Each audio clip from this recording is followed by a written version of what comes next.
为着要珍惜食材，卖浪费，互各会当食食材再利用。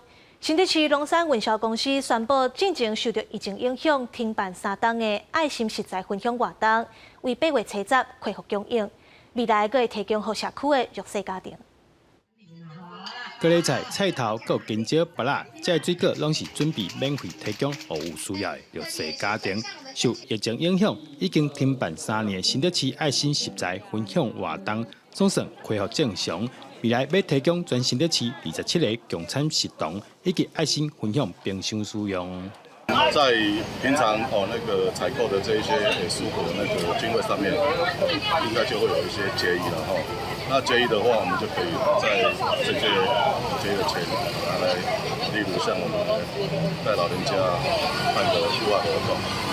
因为大疫情以后变成说就停住了停住的话，我们其他的爱心还是继续在做。每个礼拜3、礼拜4、礼拜5，我们都有捐菜，包括捐给波大尼啊，捐给香园啊。果菜公司表示，提供免费的这些青菜水果，拢是摊商逐工卖无了的，也是外观看起来无遮尔水，不过保证绝对拢是上青的。大菜市咱做侪摊商伊逐工拢有一寡菜无卖完的，就种黑海咖也是单调，也是做拍算的，不如互社会有需要的人。